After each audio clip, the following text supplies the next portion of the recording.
All right, everyone, get ready, because today we are diving deep into something I am sure you have encountered before, those virtual waiting rooms and queuing solutions. Yeah. You know those things, right? Yeah.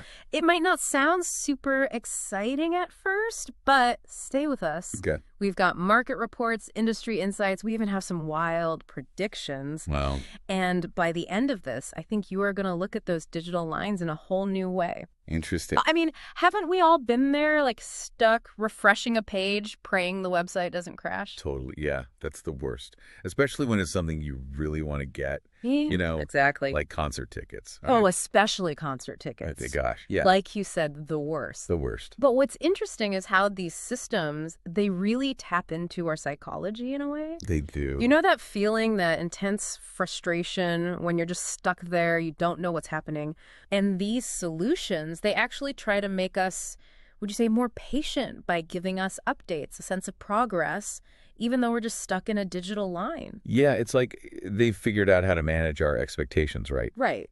Because waiting is always going to be a part of life.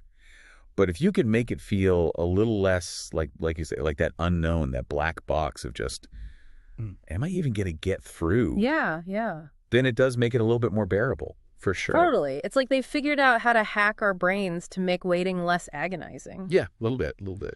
So let's break this whole thing down. Okay. Help me out here. What exactly are virtual waiting rooms and queuing solutions? And is there even a difference between the two? Yeah, that's a great question because, I mean, you're right. They do get thrown around kind of interchangeably. Yeah. But there is a distinction.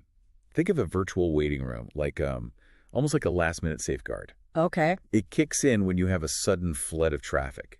Like, picture it like a dam holding back a tide. A queuing solution is more always on, always running in the background. Okay.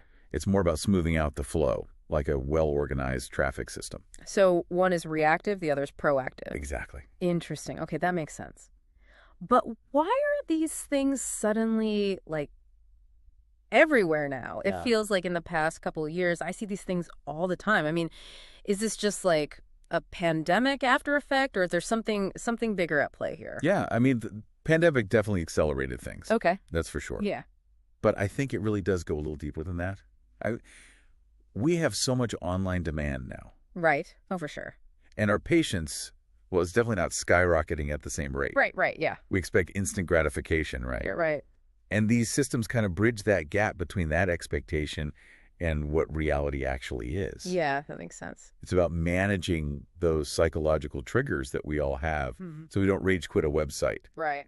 Because nobody wants to feel like they wasted their time, especially not online. Exactly. It's like turning a negative experience into something, dare I say, bearable. I would say, yeah, definitely more bearable. Okay, so it's more than just like preventing websites from just completely imploding. Yeah. What's in it for us, the people stuck in these digital lines? Well, first off, I think it boils down to fairness. Okay. Instead of this chaotic free-for-all, like a mosh pit of just refreshing your page, you're in a queue. Yeah. Often, it's first come, first served. No more frantically refreshing, no more worrying that someone with a better internet connection is going to somehow jump ahead of you. Oh, yeah.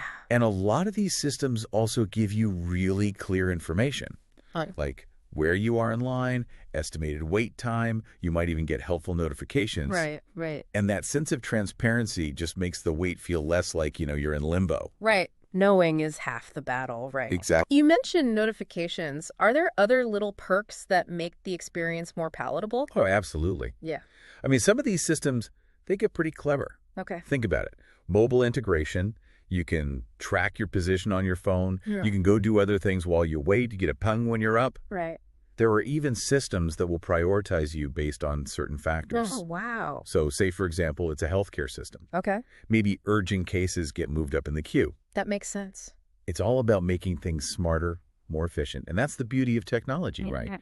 It's about using it to solve real-world problems. So we've got the what, we've got the why. Yeah. But now I'm curious about the scope of this whole thing. Just how big is this virtual waiting room world? It's huge. Okay. And it's only getting bigger. Wow. Right now, the market is estimated somewhere between like $320 to $500 million. Okay. But projections are showing that it could hit something like $2.4 billion by 2033. And we're talking about compound annual growth rates, like between 15% to like a mind-blowing 31%. Wow, those are some impressive numbers. It is. It's not just some passing fad. No. What's driving this kind of insane growth? Two big things. The cloud and AI. Okay. So the cloud makes these solutions much more accessible and scalable. Yeah. So businesses of all sizes can actually use them. Okay. And AI, well, that's where things get really interesting. Okay, yeah, let's talk about that. What's AI's role in all of this? Well, think about it. AI-powered analytics can help predict wait times more accurately. Oh, okay. And they can also personalize the entire experience. They could even, get this, anticipate demand and proactively suggest that you join a queue before it even gets crazy. So AI is basically it's like a digital line manager. It's like the bouncer at the club, but for the internet. Exactly. It's like the ultimate digital line manager Yeah. figuring out how to get everybody in and out smoothly. But hold on, where are we seeing these systems in action? Is it just for those, frantic concert ticket sales, or is there more to it? It's way more than just concert tickets. Yeah. Get ready for a whirlwind tour because these things are everywhere. Okay, I'm ready. You have e-commerce, obviously. Those flash sales, the limited edition sneakers, those hot new game consoles that everybody's trying to get their hands on. Yeah. Ticketing for concerts, sporting events, that's another big one. But think about healthcare. Yeah. Telemedicine's on the rise. And these systems, they can help streamline patient check-ins. Wow. They manage appointments. They even reduce crowding in hospitals and clinics. No more sitting in a germy waiting room for hours. Sign me up. Right, exactly. Are other industries jumping on this bandwagon, though? Oh, yeah. I mean, even government services are getting in on the action. Renewing your driver's license, applying for a passport. These systems can help manage appointments. Okay. Reduce wait times. Right. And honestly, just make those interactions a little less painful. We are even seeing them in banking, travel, education. It's pretty mind-blowing. I'm kind of surprised at the range. I know. It really is everywhere when you start looking for it. All right, so we've covered a lot of ground here. We have. From what these systems are to why they are suddenly jetting and where we're seeing them. Yeah. But now I'm kind of curious about the inner workings. What's going on under the hood to make this digital magic happen? Well, it's all about real-time queue management at its core. Okay. So these systems are constantly adjusting the flow of users based on all sorts of factors. Traffic, server capacity, even predicted demand. It's like having a really, really smart traffic controller for the internet. Okay. So it prevents those digital pileups that we all dread. That makes sense, but we're not just passive bystanders in all of this, right? No.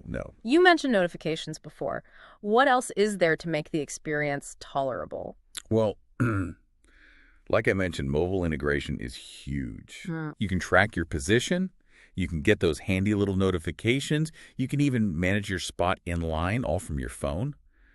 And then there's customization. Okay. So businesses can tailor the waiting room to match their brand, add frequently asked questions, maybe even some entertainment to keep you occupied. So it's not just a blank screen with a please wait message anymore. No, not at all. They're actually putting some effort into making it not a terrible experience. They're trying to make it enjoyable. Well, at least bearable. What about data, though? Are these systems tracking, our every move while we wait? Well, yes and no. Most systems do have pretty robust analytics. Okay. But it's mostly aggregate data. It's about helping businesses optimize the entire process.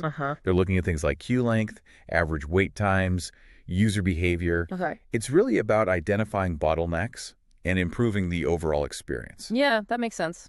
Of course, security is paramount here, too. Yeah. These systems have to have really strong security in place to protect sensitive data and just make sure things are fair. Right. Yeah, absolutely. Nobody wants their information leaked while they're waiting in line, that's for sure. Okay, that's reassuring. Yeah. So we've got the what, the why, the how, but now I'm curious about the who. Who are the masterminds behind these digital line tamers? Yeah. Who are the big names in the virtual waiting room world? Well, you have a mix of players. Okay. One of the leaders that you'll hear about is Qit. Okay, cue it. All right. They handle those really huge events like those Ticketmaster onslaughts, those sneaker drops that everybody goes crazy for. Right. Those are the ones where you really need a virtual waiting room. They're like the gladiators of the virtual waiting room arena. Yeah, pretty much. Who else is in the game? Cloudflare is another big one.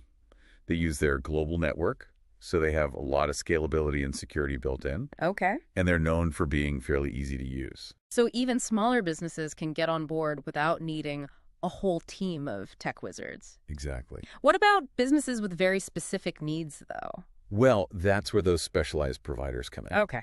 So there's Natasha, for example. Right. They focus on getting rid of bots. Okay. So, making sure that the real users are the ones getting through. Right. And then you have Crowd Handler. They're known for being user-friendly, really affordable. Okay. So they're perfect for, maybe smaller events or those smaller businesses. Sounds like there's a solution out there for everyone. Pretty much. But I gotta ask, this all seems a bit too good to be true. Are there any potential, snags or challenges businesses should be aware of? You are right to be cautious because it's not all perfect. Integration can be tricky. Okay. Seamlessly connecting these systems with, websites that already exist, all the back-end stuff can be a real headache. Of course, security is always a concern. Businesses have to make sure these systems are really built to withstand attacks, protect all that sensitive data. Right. It's not a set it and forget it type of thing. Definitely not. Scalability is another thing to think about. Yeah. Can the system handle those massive spikes in traffic without, falling apart? Right. And then there's the cost. While cloud-based solutions have made things a lot more accessible, there are still costs. Yeah. Right. Setup, maintenance, ongoing support. So businesses really have to weigh those costs and benefits carefully. Definitely. It's not one size fits all. Exactly. And we can't forget about the human element. Right. If the system is not user-friendly, if the process isn't communicated clearly, people are just going to give up. Right. A clunky or confusing waiting room defeats the whole purpose. The whole way. So lots to consider there. All right, we've covered the what, the why, the how, and the who of these virtual waiting rooms and queuing solutions. We've seen the benefits, we've seen the challenges, we've even gotten a peek at the marketplace. But now for the really exciting part, what's next? Yeah. What is on the horizon for these digital line tamers? Well, buckle up because the future's looking pretty wild. Think hyper-personalization. Okay. So as AI gets smarter, these systems will learn our preferences, Right. anticipate our needs, tailor that whole waiting experience just for us. It's like having a personal digital concierge managing our place in line. Exactly. I like that. Imagine this. You are waiting, you get targeted offers based on things you have purchased in the past. Or maybe you get entertained with content that perfectly aligns with your interests. Right. It's about taking that waiting time and making it something, dare I say, enjoyable. Okay, that does sound pretty cool. Anything else on the horizon that is going to blow our minds? Get ready for this. Yeah. Proactive queuing. Okay, proactive queuing. What is that? Yeah. Imagine you get a notification on your phone and it says, hey, we know this concert is going to be huge. Yeah. Want to join the virtual queue now and guarantee your spot? Oh, wow. No more scrambling, no more website meltdowns, just smooth sailing right into that digital line. That's next level. It's like predicting the future of online traffic jams. Right. It's pretty cool when you think about it. Is there anything else that is going to make me go, whoa? Hold on to your hats because augmented reality is about to enter the waiting room. Oh, wow. Imagine you are wearing your AR glasses and you are waiting. Right? Okay. And instead of just staring at a boring screen, it transforms into this whole interactive experience. You could play games, you could take virtual tours, you can even get a preview of the product or service that you're waiting for. That's taking things to a whole new dimension. I know. It's like turning waiting into an immersive entertainment experience. Exactly. Are there any other wild predictions? How about blockchain to make sure those virtual queues are fair? Oh, interesting. Think tamper-proof records of everybody's position, so no manipulation, no favoritism. So it's like a digital notary for the waiting list. Exactly. It guarantees that it's a level playing field. Blockchain for everything. It seems like it these days, right? Yeah, seriously. But that's not all. We're just scratching the surface here. As the digital world keeps evolving, expect to see these virtual waiting rooms and queuing solutions just popping up everywhere. Oh, yeah. Shaping our experiences in ways we can't even imagine yet. Absolutely. I mean, the possibilities are endless. It's kind of mind-blowing to think about all the possibilities. No. But before we get too far into the future, let's take a step back and recap what we've learned today about these, I would say, increasingly essential digital tools. We started off by defining what these virtual waiting rooms and queuing solutions actually are. We did. We kind of laid the groundwork. Right. Like, what are we even talking about here? Yeah. We had to start somewhere. Exactly. The basics. Yeah. And then we dove into the why. Yeah, the why is really important. Like, why are they becoming so ubiquitous? And it seems like it's a confluence of factors. It really is. Skyrocketing online demand. Uh-huh. Our, like, ever-shrinking patience. Oh, yeah. And those, like, incredible advancements in technology that make all of this possible. Right, because without the tech, none of this would even be feasible. Exactly. We wouldn't even be having this conversation. And we also explored the how, like peeking under the hood to see those clever features and mechanisms that keep these systems humming. Yeah, the how is where it gets really interesting. Yeah, that's like the nuts and bolts. Like, how does this actually work? And we even uncovered the who. We did. The companies that are leading the charge in this rapidly evolving market. Yeah, it's a fascinating space to watch. And we didn't shy away from the challenges either. No, we didn't. Integration headaches, security concerns, scalability issues. It's not all, sunshine and rainbows. It's not a perfect solution. Right. There are definitely things to consider. Exactly. But even with those challenges, we can't deny the, I would say, transformative potential of these systems. They are changing the way we interact with the digital world, for better or worse. Yeah, I think transformative is a really good word for it. It's definitely shifting how we do things online. And that brings us to an important question. Okay. As these systems become more sophisticated, more ingrained in our online experiences, will they eventually become the norm? That's the million-dollar question, isn't it? Yeah, it is. Will virtual queuing become so seamless, so ubiquitous that we barely even notice it? It's interesting to think about, like, will we just accept it as part of the online landscape? It's definitely a question worth pondering. But for now, we got to wrap up part 1 of our deep dive. Okay. I know, cliffhanger. But come back for part 2, and we will explore even more about these fascinating systems. Sounds good. I'll see you then. Yeah, it's almost like, will we reach a point where waiting is just like, background noise? Maybe. Maybe we'll become so used to virtual queuing that we won't even, think twice about it. Right. It'll just be like, oh, another queue, whatever. Yeah, exactly. But for now, I'm curious about the businesses themselves. Good. We've talked about how these systems benefit users, but what's motivating businesses to adopt them? Yeah. It's not just out of the goodness of their hearts, I right? got it. There are some very practical and strategic reasons behind this whole shift. Okay. The most obvious one, protecting their bottom line. Makes sense. No business wants to lose revenue because their website crashed during, a big sale or something. Exactly. Virtual waiting rooms act like a safety net. Okay. They prevent those meltdowns, those website meltdowns that lead to lost sales, frustrated customers, and, a whole lot of damage to a brand's reputation. So it's a risk management strategy as much as anything else. Absolutely. And it's not just about preventing crashes either. Okay. These systems can actually help businesses increase revenue. Yeah. Think about it. A well-managed queue, it optimizes traffic flow. Okay. Make sure that everyone gets a fair shot at making a purchase, Instead of people just giving up and going, forget this, I'm out of here. Yeah, exactly. They're kept engaged. Maybe they're browsing other products while they wait. That's the idea, yeah.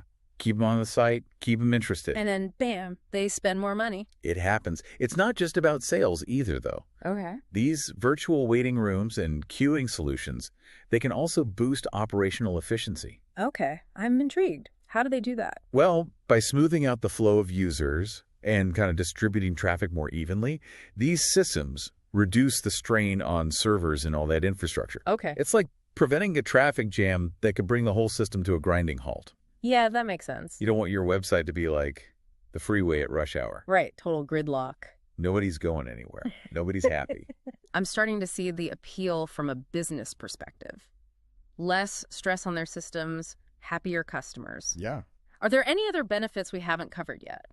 Well, we touched on the customer experience angle, but it's worth emphasizing. Okay. Happy customers are loyal customers. That's true. Right. Yeah. And so providing a transparent, fair, even somewhat engaging waiting experience, it builds trust and it builds loyalty. It's almost like they're turning a potentially negative experience into a positive one. Exactly. That's the goal, right? Yeah. You take something that people dread, like waiting, and you make it, not so bad. Yeah. And as these systems become more integrated with other business tools, think CRM, marketing platforms, they open up a whole world of possibilities. Okay. Imagine personalized messages. Right. Or targeted offers delivered straight to you while you wait. It's like turning a waiting room into a marketing opportunity. Exactly. Your captive audience, right? Yeah. Why not take advantage of that? Clever. Okay, so we've established that there are some pretty compelling reasons for businesses to adopt these solutions. Yeah. Yeah. But how do they actually go about choosing the right one? It's not a one-size-fits-all situation, is it? You are absolutely right. Not all virtual waiting rooms are created equal. Okay. The first step is really for a business to understand its own needs and its own goals. Okay. Like, what are they trying to achieve? Yeah. Are they mostly worried about preventing website crashes? Okay. Is customer experience their top priority? Right. Or maybe they're focused on, like, streamlining operations and cutting costs? Yeah. Different solutions probably excel in different areas. Exactly. Once a business has a good understanding of what it wants, it can start evaluating solutions based on certain key factors. Okay. Scalability is a big one. Right. Can it handle the traffic? Exactly. Can it handle those massive traffic spikes without falling apart? You don't want your virtual waiting room to become the bottleneck. Right. What else should they consider? Ease of integration is crucial. Okay. How smoothly does the system connect with their existing website? Yeah. And all those, behind-the-scenes systems. Right. Nobody wants a clunky integration that creates more problems than it solves. And what about customization? Why is that important? Businesses want to be able to brand the waiting room experience to match their website or app. Okay. They might need specific messaging or functionalities that align with their brand or their goals. So it's about creating a seamless and user-friendly experience that reflects their brand identity. Exactly. And of course, security is non-negotiable. Yeah, that's a big one. Businesses need a system that's strong enough to protect sensitive data, prevent fraud, and make sure that the queue is fair. Right. In today's digital world, security breaches are a nightmare no business wants to deal with. Absolutely. And then finally, there's the cost factor. Right. Businesses have to balance the cost of implementing this, the maintenance, the ongoing support, all of that against those potential benefits. So it's kind of a balancing act, right? It is. Finding a solution that does everything you need it to do, but also fits your budget. Okay, well, it sounds like choosing the right virtual waiting room or queuing solution is a pretty strategic decision. It absolutely is. It's not just something you can just kind of throw together. No, you got to think it through. But by taking that thoughtful approach and carefully weighing their options, businesses can really tap into the power of these systems, Okay. optimize their operations, Mm-hmm. enhance customer experience, and really achieve their goals. Okay, so we've got the theory down, Yeah. but now I'm kind of itching for some real world examples. Okay, let's do it. How are businesses actually using these systems to their advantage? Let's dive into some inspiring use cases. We'll see how these virtual waiting rooms are being implemented across a range of industries, and I think you'll be amazed at just how versatile they are. Okay. Let's start with the poster child for virtual waiting rooms. E-commerce. Oh, yeah. Those dreaded queues we encounter during, online sales. Exactly. Imagine this. A popular brand is launching a limited edition product. Okay. They know the demand is going to be insane. Their website is going to be flooded the second that sale goes live. Sounds like a recipe for disaster. Exactly. Yeah. But instead of risking a crash, they implement a virtual waiting room. Okay. So everyone who wants to buy the product is placed in a virtual queue. Okay. The system randomly assigns them a place in line. Okay. This ensures fairness and prevents those people with faster internet connections from having an unfair advantage. It's like a digital lottery system for those high-demand products, so everyone gets a fair shot. Precisely. And while they're waiting, people can see their position in the queue, they get estimated wait times, they might even be able to browse other products or content on the website. Okay. It's about making that waiting time more engaging, less frustrating. Yeah, so it's not just about standing in line, it's about creating a more positive experience overall. You got it. And this approach has been incredibly successful for e-commerce businesses. They can handle those huge traffic spikes without sacrificing customer experience or revenue. It's a win-win for everyone involved. Exactly. But I imagine this strategy isn't limited to just product launches, right? Oh, absolutely not. It can be applied to all sorts of high-demand scenarios. Flash sales, ticket releases, online registration for events or courses. The possibilities are pretty much endless. So it's a versatile tool with a wide range of applications. It is. What other industries are embracing these virtual waiting rooms? Let's move on to healthcare, specifically the world of telemedicine. Okay. As virtual appointments become more and more common, managing patient flow is crucial. I can imagine a virtual waiting room where patients check in for their appointments online. Exactly. It offers so many advantages for both patients and healthcare provider. Okay. Patients can wait from the comfort of their own homes, Right. eliminating travel time and, exposure to germs, all of that. Right. And providers. They can streamline the check-in process, reduce wait times, and really optimize their resources. It's about efficiency and convenience for everyone. I like it. Are there any other innovative ways that virtual waiting rooms are being used in healthcare? Well, imagine integrating these systems with electronic health records and other platforms. Okay. Providers could deliver personalized health information or educational materials to patients while they wait, making that waiting time more productive and even beneficial. It's like turning a waiting room into an educational opportunity. Exactly. You're not just sitting there twiddling your thumbs, you're actually learning something.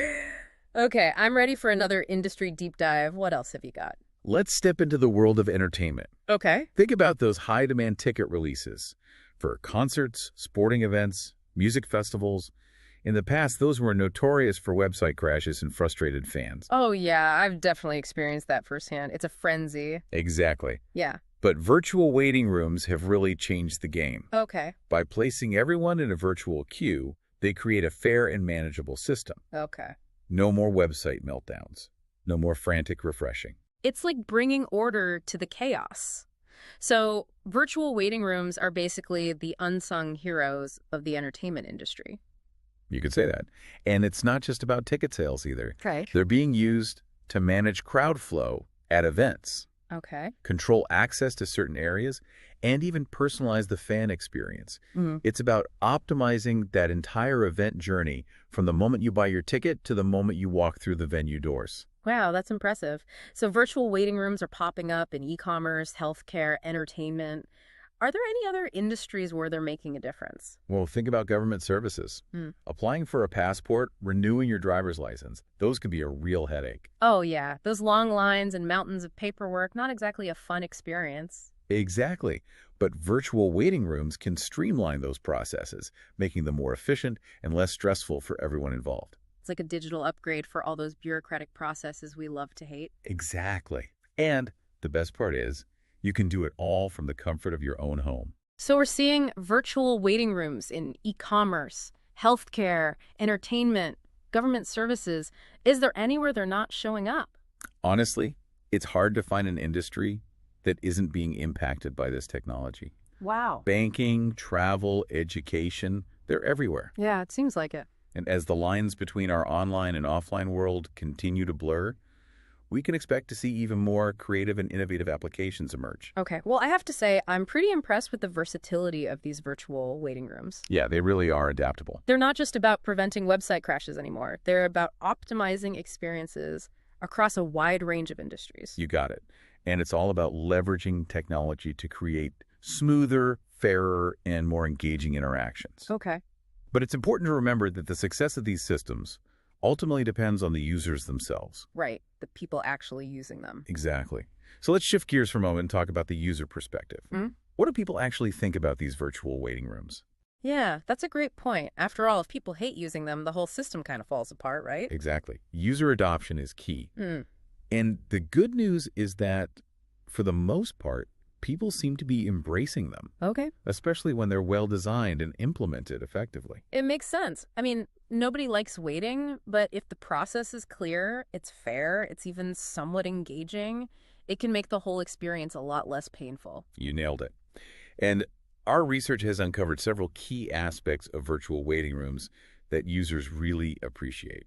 Okay, let's dive into those user-friendly features. What are people saying they like about these systems? One of the most common praises we hear is for the transparency they provide. Okay, yeah. People like knowing their position in the queue, Okay, seeing estimated wait times, getting updates on their progress. right. It's about taking the guesswork out of waiting and giving users a sense of control. Yeah, I can relate to that. It's like knowing where you stand in line at the grocery store. It might still be a wait, but at least you know what to expect. Exactly. That transparency helps reduce anxiety and frustration. Right. Another big plus is fairness. Okay, People appreciate knowing that everyone is being treated equally right. and that the system is designed to prevent those with faster internet connections or bots from having an unfair advantage. It's about creating a level playing field, which is essential for any system that involves, limited resources or high-demand events. Precisely. And that sense of fairness contributes to a more positive experience overall. But it's not just about practicality. It's also about making that waiting experience more engaging. Okay, so what are some of the features that make virtual waiting rooms more, fun? Think personalized content, interactive games, or maybe even the ability to browse other products or services while you wait. It's about turning those idle moments into opportunities for entertainment, discovery, or even productivity. So instead of just staring at a blank screen, you're actually doing something enjoyable or useful while you wait. Exactly. And these features are a great way for businesses to showcase their brand, promote products, or just keep users engaged with their platform. Yeah, it's about making the most of every interaction, even those that might have traditionally been seen as just dead time. That's the key. Yeah. And it's this attention to user experience that will ultimately determine the long-term success of these virtual waiting rooms and queuing solutions. Right. Because if people find the experience frustrating or cumbersome, they'll just go elsewhere. Right, they'll just give up. Exactly. Yeah. So businesses really need to prioritize clear communication, user-centric design, and constantly look for ways to improve that waiting experience. So it's not enough to just implement a system. You have to make sure it's user-friendly and engaging. Absolutely. And as these systems become more sophisticated, incorporating things like personalization and AI-powered recommendations, we can expect the user experience to become even smoother and more engaging. Yeah, it's exciting to think about the possibilities. It is. But for now, I think it's time to step back and consider the bigger picture. Like the broader societal and cultural implications of these virtual waiting rooms and queuing solutions. You mean how they're changing how we live and interact with the world? Exactly. It's not just about technology. It's about how we live, work, and interact with the world around us. Yeah, it's bigger than just websites and apps. Right. I'm ready to broaden our perspective. All right, let's dive into the wider impact of these digital line tamers. One of the most fascinating aspects is how they blur the lines between the physical and digital realms. Okay, that sounds interesting. Can you elaborate on that? Sure. Traditionally, waiting has been a very physical experience, right? Yeah. We stand in line at the grocery store, wait for our turn at the bank, queue up for a concert ticket. It's a tangible experience, often involving, being in close proximity to other people. Exactly. But these virtual waiting rooms and queuing solutions, they're changing all of that. Yeah. They're bringing the concept of waiting into the digital realm, allowing us to queue up for goods and services from anywhere with an internet connection. So we're no longer limited by, physical location or time constraints. Precisely. And this shift has profound implications for how we live, work, and interact with the world around us. Yeah, I can see that. Can you give me an example? How is this changing things? Think about accessibility. Okay. Virtual waiting rooms and queuing solutions can make goods and services more accessible to people with disabilities, those in remote areas, or anyone who might face challenges with traditional physical queuing. That's a huge step forward in terms of inclusivity and equal access. Absolutely. And it also has implications for how we manage our time. Okay. With virtual queuing, we can multitask while we wait, Right. freeing up time for other activities. Instead of just standing there, we can be working, reading, or even, spending time with loved ones. Exactly. And that flexibility can lead to increased productivity, reduced stress, and an overall improvement in our quality of life. Yeah. It's about reclaiming those wasted moments and turning them into something more valuable. It's like a time management hack for the digital age. It is. Are there any other ways this shift to digital queuing is impacting businesses? Well, as these systems become more sophisticated, more integrated with other business tools, they can provide really valuable insights into customer behavior. They can track preferences, Right. pain points, and all sorts of valuable data that can be used to improve the customer experience. So it's not just about managing the queue, it's about gathering data and using it to make things better for the customer. Precisely. This data can be used to personalize interactions, tailor marketing messages, and even develop new products or services that better meet customer needs. It's about using technology to create a more customer-centric approach to business. Exactly. And this data-driven approach is transforming industries across the board, from retail and healthcare to finance and entertainment. It's amazing to think about the ripple effects of something as seemingly simple as a virtual waiting room. I know, right? It's not just about standing in line anymore. No, it's not. It's about so much more. But while we're marveling at all the potential here, it's also important to consider those potential downsides. You mean like any powerful tool, there's a potential for misuse? Exactly. No technology is without its risks, and these virtual waiting rooms and queuing solutions, they're no exception. Okay. One concern is the potential for these systems to actually exacerbate existing inequalities. Okay, I see where you're going with this. Yeah. Not everyone has equal access to technology and the internet. Precisely. While virtual queuing can improve accessibility for some, it also relies on that digital infrastructure, which not everyone has. Right. Businesses and policymakers need to be mindful of that digital divide Okay. and ensure that these systems aren't further marginalizing those who are already disadvantaged. Right, so it's about making sure technology doesn't create new barriers to essential goods and services. Exactly. Another concern is the potential for these systems to be used in, manipulative or exploitative ways. Okay, can you give me an example of what you mean? Imagine a business intentionally creating artificial scarcity or manipulating the queuing system to prioritize certain customers over others. That would be incredibly unfair. Right. And would really undermine trust in the entire system. Precisely. And then there's the issue of data privacy. Right, a big one. These systems collect a lot of information about user behavior, and that data needs to be handled responsibly and ethically. Right. We're kind of entrusting these systems with more and more of our personal information, so data security and privacy are paramount. What can businesses do to kind of address these concerns? Well, transparency is key. Businesses need to be upfront about how they're using that data, Okay. obtain user consent, Uh-huh. and implement really robust security measures to protect user privacy. So it's about striking that balance between, the benefits of data-driven insights and the fundamental right to privacy. Exactly.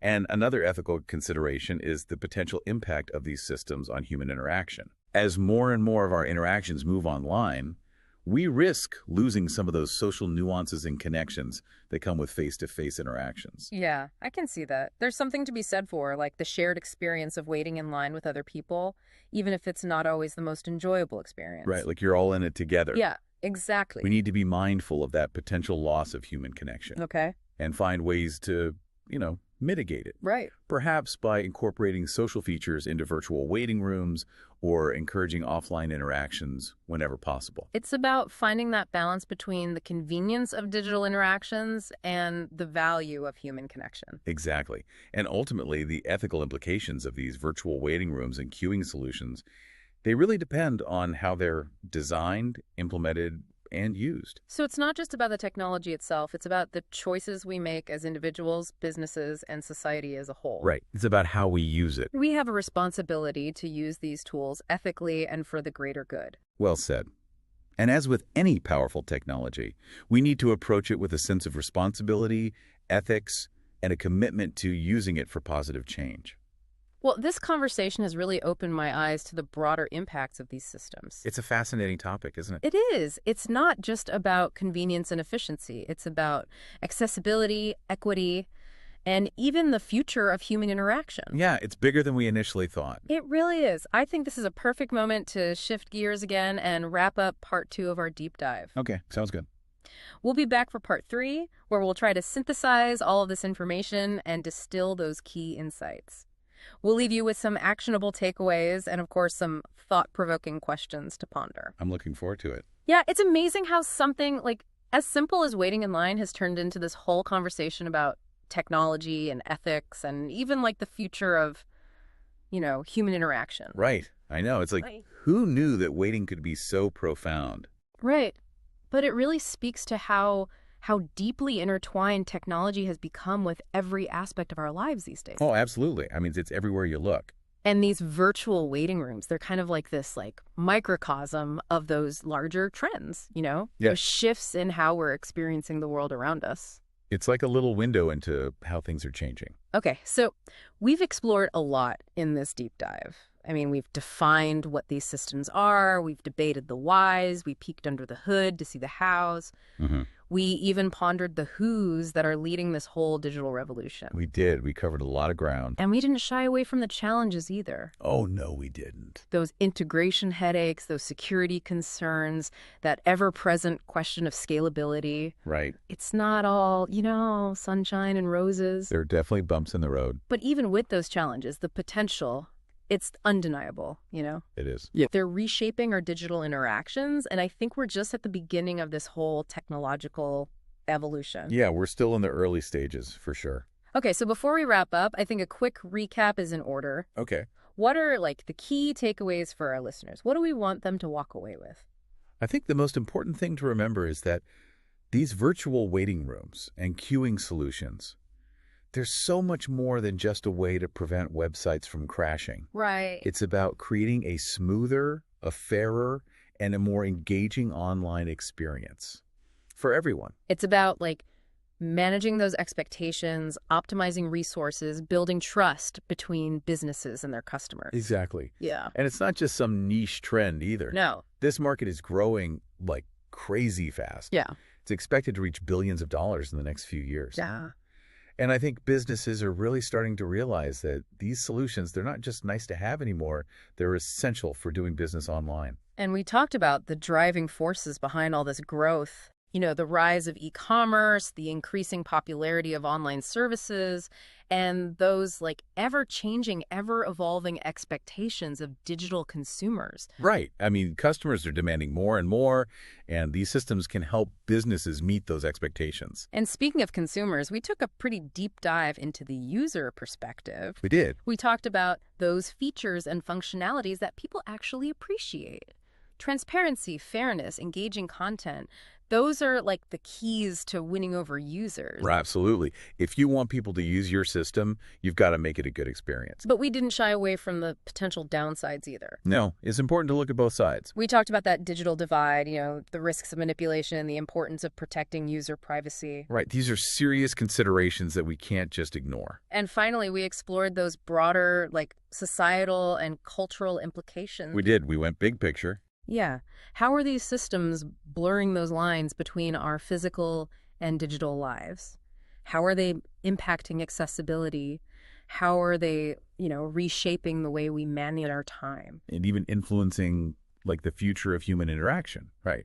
It's kind of wild to see how something as simple as, like, a virtual waiting room can spark, like, such a wide-ranging conversation. Yeah. About the role of technology in our lives. I know. It's really been an interesting journey. So before we say goodbye, I think it's important to leave our listeners with some actionable insights. Okay. You know, what can they do with all this information? Well, if you're a business owner, or maybe you're just involved in digital strategy in some way, it's time to stop thinking of virtual waiting rooms and queuing solutions as just nice to have. Right. They're becoming essential for any business operating online. So be proactive. Start exploring those solutions. Exactly. Consider your specific needs, your budget, the experience that you want to create for your customers. And if you're a user, pay attention to these systems, how they're being used. Is the waiting room transparent?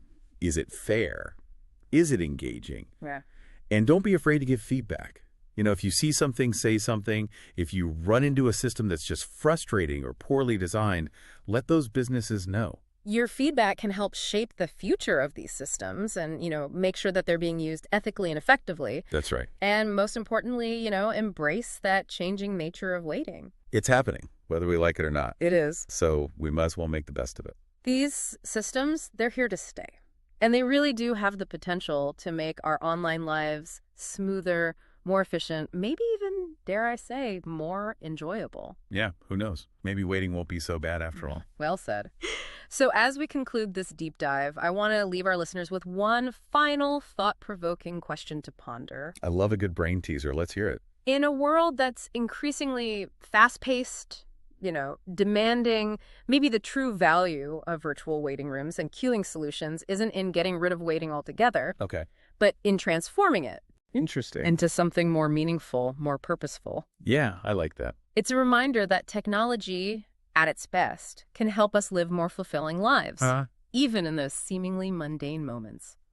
And on that note, a huge thank you to our listeners for joining us on this deep dive. Yes, thank you for being here. We hope you found this exploration, you know, informative, engaging, maybe even a bit inspiring. It's been a pleasure exploring this with you. And remember, this journey of discovery, it doesn't end here. Keep exploring, keep asking those questions, and, you know, keep challenging those assumptions. And keep waiting patiently. And keep waiting patiently, in those virtual lines. Until next time, happy queuing.